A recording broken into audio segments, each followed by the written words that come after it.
Champions trophy 2025లో South Africa team బోని కొట్టింది.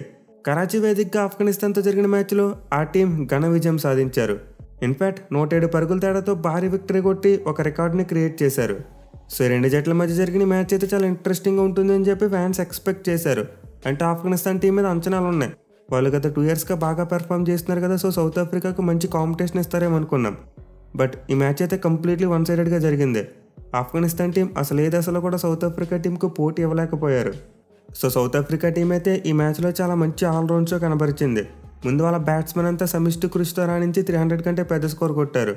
అండ్ దెన్ వాళ్ళ బౌలర్స్ చూసుకుంటే తమ పదునైన పేస్ బౌలింగ్తో ఆఫ్ఘనిస్తాన్ బ్యాట్స్మెన్ చాలా డామినేట్ చేశారు. దీంతో వాళ్ళైతే ఆఫ్ఘనిస్తాన్ టీంను ఏకంగా 107 పరుగుల తేడాతో ఓడించి ఛాంపియన్స్ ట్రోఫీ హిస్టరీలో థర్డ్ బిగ్గెస్ట్ విక్టరీ కొట్టారు రన్స్ పరంగా చూసుకుంటే. సో ఈ మ్యాచ్లో అయితే ఆఫ్ఘనిస్తాన్ టీం తమ పెర్ఫార్మెన్స్తో చాలా డిసప్పాయింట్ చేశారు. మెయిన్ వాళ్ళ బలం అంతా బౌలింగ్ అనుకున్నాం, కానీ ఈ మ్యాచ్లో వాళ్ళ బౌలర్స్ తేలిపోయారు. అండ్ బ్యాటింగ్లో మనం ఊహించినట్టే అంత పదునేం కనిపించలేదు. సో ఈ మ్యాచ్లో అయితే సౌత్ ఆఫ్రికా టీం టాస్ గెలిచి ముందుగా బ్యాటింగ్ తీసుకున్నారు. ఎందుకంటే వాళ్ళ స్ట్రెంత్ ముందు బ్యాటింగ్ చేయడమే. చేజింగ్లో సౌత్ ఆఫ్రికా టీం అంత సరిగ్గా పెర్ఫామ్ చేయలేదు. ఇన్ఫాక్ట్ ఆఫ్ఘనిస్తాన్ టీం కూడా ముందు బ్యాటింగ్ చేస్తేనే వాళ్ళు మ్యాచ్లు ఎక్కువ గెలవగలరు. చేజింగ్లో టీం అంత కంఫర్టబుల్ కాదు. సో యాక్చువల్గా సౌత్ ఆఫ్రికా టీంకు టాస్ గెలవడం చాలా ప్లస్ అయింది.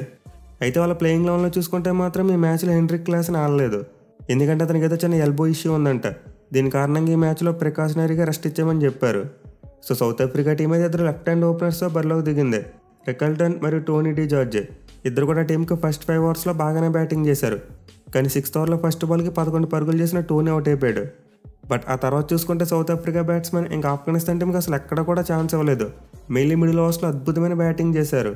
సో ఫస్ట్ వికెట్ పడిన తర్వాత రికల్టన్ మరియు బౌమా ఇద్దరు కలిసి 2వ వికెట్కు భారీ పార్ట్నర్షిప్ నెలకొల్పారు. ఇన్ఫాక్ట్ వీళ్ళిద్దరి మధ్య 2nd వికెట్కు 129 రన్స్ పార్ట్నర్షిప్ వచ్చింది. అలాగే తర్వాత చూసుకున్న పార్ట్నర్షిప్ సాగలేదు. నెక్స్ట్ వచ్చిన బ్యాట్స్మెన్ కూడా నిలకడగా బ్యాటింగ్ చేయడంతో ఆల్మోస్ట్ ప్రతి వికెట్కి కూడా 50 పరుగుల పార్ట్నర్షిప్ వచ్చింది. సో ఈ మ్యాచ్లో అయితే సౌత్ ఆఫ్రికా బ్యాట్స్మెన్ అంతా కూడా చాలా కలిసికట్టుగా బ్యాటింగ్ చేశారు. ఒక ఎండ్లో రియాండ్రే కాల్టన్ పాదుకుపై 106 బంతుల్లో 103 పరుగులు చేశాడు. అండ్ అతనికి అయితే ఇది వన్డే ఫార్మేట్లో మొట్టమొదటి century. Most importantly south Africa team తరపున ఛాంపియన్స్ ట్రోఫీ డెబ్యూలో 100 కొట్టిన మొట్టమొదటి ప్లేయర్గా రికార్డును క్రియేట్ చేశాడు. అండ్ ఆల్సో ఓవరాల్గా చూసుకుంటే సిటీలో 100 కొట్టిన 5th సౌత్ ఆఫ్రికా బ్యాట్స్మెన్గా నిలిచాడు. సో రియాండ్రే కాల్టన్ అయితే చాలా సెన్సిబుల్గా బ్యాటింగ్ చేశాడు. ఎక్కడ కూడా బౌండరీస్ మీద ఎక్కువగా డిపెండ్ కాలేదు. ఆ రన్నింగ్ బిట్వీన్ వికెట్స్ మీద ఫోకస్ పెట్టి చాలా బాగా స్ట్రైక్ రొటేట్ చేశాడు. అండ్ అతనికి బౌమా మరియు రసీ వాన్ డెర్ డెసెన్ ఇద్దరు కూడా చాలా మంచి సపోర్ట్ ఇచ్చారు.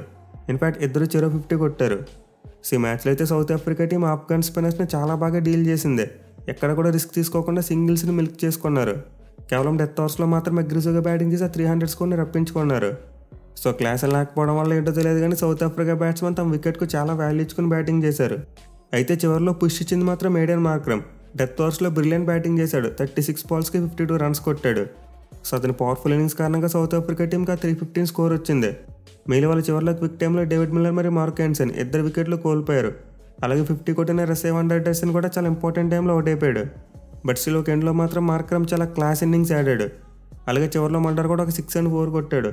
దీంతో సౌత్ ఆఫ్రికా టీంకి ఓవరాల్గా 315 పరుగుల భారీ స్కోర్ వచ్చింది. సో టాస్ గెలిచి ముందుగా బ్యాటింగ్ తీసుకున్న సౌత్ ఆఫ్రికా టీం ఏదైతే చేయాలనుకుందో అదే చేశారు. కానీ ఆఫ్ఘనిస్తాన్ టీం విషయానికి వస్తే మాత్రం వాళ్ళు కంప్లీట్లీ ఫ్లాట్. బౌలింగ్ బాగలేదు అండ్ ఫీల్డింగ్ చూసుకుంటే మరీ దారుణం. మెయిన్లీ మ్యాచ్లో చాలా మిస్ ఫీల్డ్స్ చూసాం. క్యాచ్లు సరిగ్గానే పట్టుకున్నప్పటికీ ఆ గ్రౌండ్ ఫీల్డింగ్ మాత్రం చాలా వర్స్ట్గా ఉంది. మెయిన్లీ వాళ్ళ ఫీల్డింగ్ మిస్టేక్స్ వల్ల ఈజీగా సౌత్ ఆఫ్రికా టీం ఒక 30 రన్స్ ఎక్స్ట్రా కొట్టారని చెప్పుకోవచ్చు. ఎందుకంటే సింగిల్స్ ఇవ్వాల్సిన చోట ఆఫ్ఘన్ ఫీల్డర్స్ డబుల్స్ ఇచ్చారు. అండ్ ఆల్సో ఏ రన్ లేదనుకున్న చోట వాళ్ళు ఈజీగా సింగిల్స్ ఇచ్చేశారు. సో డెఫినెట్లీ ఆఫ్ఘనిస్తాన్ ఫీల్డింగ్లో అయితే ఎనర్జీ బాగా మిస్ అయింది. అండ్ బౌలర్స్లో చూసుకున్న వాళ్ళ గన్ బౌలర్స్ ఎక్కడ కూడా స్ట్రైక్ చేయలేకపోయారు. పవర్ ప్లేలో ఫజల్ అక్బర్కి మరి అజ్మతుల్లా మధ్య ఇద్దరు కూడా ఫెయిల్ అయ్యారు. అండ్ ఆల్సో మిడిల్ ఓవర్స్లో చూసుకున్న రషీద్ ఖాన్ అండ్ నూర్ అహ్మద్ ఇద్దరు కూడా వికెట్లు తీయలేకపోయారు. సో మన టీమిండియా స్పిన్నర్స్ మిడిల్ ఓవర్స్లో బంగ్లాదేశ్ టీంకి అగెనిస్ట్కి ఎలా స్ట్రైక్ అయ్యారు. ఇక్కడ కూడా same to same story. Afghan spinners ఎక్కడ కూడా సౌత్ ఆఫ్రికా బ్యాట్స్మెన్ కంట్రోల్ చేయలేకపోయారు. మెయిన్లీ ముందు చెప్పుకున్నట్టు ఆఫ్ఘన్ ఫీల్డర్స్ ఈజీగా రన్స్ ఇచ్చేసేవారు. దీంతో సౌత్ ఆఫ్రికా బ్యాట్స్మెన్ ఎక్కడ కూడా అటాక్ చేసే ప్రయత్నం చేయలేదు. రన్స్ వస్తున్నాయి కదా అని చెప్పి స్ట్రైక్ రొటేషన్ మీద కాన్సన్ట్రేట్ చేశారు. సో సెంచరీ కొట్టిన తర్వాత రియాండ్రే కాల్టన్ రషీద్ ఖాన్ తన ఫాలో త్రూలో చాలా బాగా రన్అట్ చేశాడు. బట్ ఈ ఒక్క మూమెంట్ తప్పితే మిగతా ఫీల్డింగ్ ఎఫర్ట్స్ అంత మంచిగా లేవు ఆఫ్ఘనిస్తాన్ టీంవే. ఇక వాళ్ళ బ్యాటింగ్ చూసుకున్న 300+ టార్గెట్ అనగానే నీరు గారిపోయింది. మెయిన్లీ లాస్ట్ 3 ఇయర్స్లో ఆఫ్ఘనిస్తాన్ టీంకి వన్డే ఫార్మాట్లో పెద్ద టార్గెట్స్ చేసినప్పుడు అంత మంచి రికార్డ్ లేదు. 250+ టార్గెట్స్ను 12 మ్యాచ్ల్లో కేవలం 2 సార్లు మాత్రమే సక్సెస్ఫుల్గా చేశారు. కానీ అంతకంటే తక్కువ టార్గెట్ని చేసినప్పుడు మాత్రం 10 సందర్భాల్లో 9 మ్యాచ్లు గెలిచారు. సో క్లియర్లీ ఆఫ్ఘనిస్తాన్ స్ట్రెంత్ అయితే వాళ్ళ బ్యాటింగ్ కాదు, బౌలింగ్. కానీ ఈ మ్యాచ్లో వాళ్ళ బౌలింగ్ వీలైంది. దీంతో ఆటోమేటిక్గా వాళ్ళ బ్యాట్స్మెన్ కూడా చేతులు ఎత్తేశారు. ఇన్ఫాక్ట్ ఒక రహమద్ షా తప్పితే మిగతా బ్యాట్స్మెన్ ఎవరు కూడా సరిగ్గా బ్యాటింగ్ చేయలేదు. ఒక ఎండ్లో అతను మాత్రం నిలబడి ఒంటరి పోరాటం చేశాడు. 92 బంతులు 90 పరుగులు చేశాడు. కానీ రన్లో ఉన్న బ్యాట్స్మెన్ ఎవరు కూడా పట్టుమని 20 రన్స్ కూడా చేయలేకపోయారు. సో క్లియర్లీ ఆఫ్ఘన్ బ్యాట్స్మెన్ అయితే పార్ట్నర్షిప్స్ని బిల్డ్ చేయడంలో కంప్లీట్లీ ఫెయిల్ అయ్యారు. ఇంత పెద్ద టార్గెట్ను చేసినప్పుడు డెఫినెట్లీ పెద్ద పెద్ద పార్ట్నర్షిప్స్ కావాలి, అట్లీస్ట్ 2 అయినా కావాలి. బట్ ఆఫ్ఘన్ ఇన్నింగ్స్లో ఒక్కటి కూడా లేదు అది. మళ్ళీ సౌత్ ఆఫ్రికా టీం చాలా తెలివిగా తమ బౌలింగ్ సెలెక్షన్ చేసుకున్నారు. ఈ మ్యాచ్లో వాళ్ళు 2 స్పిన్నర్స్ని ఆడించలేదు, ఒక స్పిన్నర్ని ఆడించారు. సామ్షిని పక్కన పెట్టి అతని ప్లేస్లో వ్యాన్ మల్డర్ని తీసుకొచ్చారు, విచ్ మీన్స్ ఒక ఎక్స్ట్రా పేస్ బౌలింగ్ ఆప్షన్ ఆడారు. సో ఇటుదిరిగి ఆఫ్ఘనిస్తాన్ బ్యాట్స్మెన్ పేస్ బౌలింగ్ ఆడడానికి ఇబ్బంది పడతారు, ఎందుకంటే వాళ్ళు సబ్ కాంటినెంట్కి చెందిన వాళ్ళు. మళ్ళీ వాళ్ళు ఎక్కువగా స్పిన్ బౌలింగ్ అలవాటు పడిపోయి ఉన్నారు కాబట్టి పేసర్స్ను అంత కంఫర్టబుల్గా ఆడలేరు. అండ్ ఎగ్జాక్ట్లీ అదే జరిగింది. South Africa tall fast bowlers వాళ్ళ పేస్ అండ్ బౌన్స్తో ఆఫ్ఘనిస్తాన్ బ్యాట్స్మెన్ బాగా ఇబ్బంది పెట్టారు.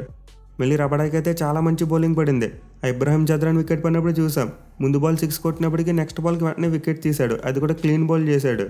అలాగే తన లెంత్ను మిక్స్ చేయడంతో పాటు ఆ లైన్లో కూడా మంచి వేరియేషన్ చూపించాడు. సో సౌత్ ఆఫ్రికా పేసర్స్లో అయితే రబడాకు 3 వికెట్లు పడ్డాయి.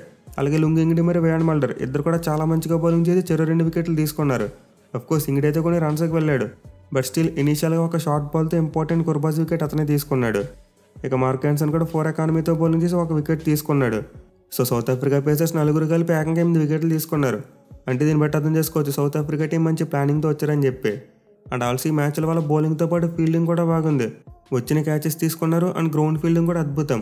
మళ్ళీ మార్క్ యాన్సన్ ఒక రన్అట్ చేశాడు, అదైతే నిజంగా ఎక్సలెంట్ ప్రెజెన్స్ ఆఫ్ మైండ్ అని చెప్పుకోవచ్చు. సో సౌత్ ఆఫ్రికా టీం అయితే క్లియర్లీ బ్యాట్ అండ్ బాల్ రెండింటితో కూడా ఆఫ్ఘనిస్తాన్ టీంని కంప్లీట్గా అవుట్ ప్లే చేసింది. దీనివల్ల టీం ఈ మ్యాచ్లో 107 పరుగుల తేడాతో భారీ విక్టరీ సాధించగలిగారు. సో విక్టరీ ద్వారా అయితే సౌత్ ఆఫ్రికా టీం తమ సెమీఫైనల్ ఛాన్సెస్ని చాలా వరకు మెరుగుపరుచుకున్నారు. ఇంకొక మ్యాచ్లో గెలిస్తే చాలు సెమీఫైనల్కి వెళ్ళిపోయే అవకాశాలు చాలా పుష్కలంగా ఉంటాయి. ఎందుకంటే ఈ మ్యాచ్లో వాళ్ళు ఒక భారీ విక్టరీ కొట్టారు కాబట్టి నెట్ రన్ రేట్ చాలా పాజిటివ్లోకి వెళ్ళిపోయింది. కానీ ఆఫ్ఘనిస్తాన్ టీం పరిస్థితి చూసుకుంటే మాత్రం చాలా వరకు కష్టాల్లోకి వెళ్ళిపోయారు. వాళ్ళు ఇంకా సెమీఫైనల్కి వెళ్ళాలంటే నెక్స్ట్ 2 మ్యాచెస్లో గెలవాలి, at the same time net run rate కూడా ఇంప్రూవ్ చేసుకోవాలి.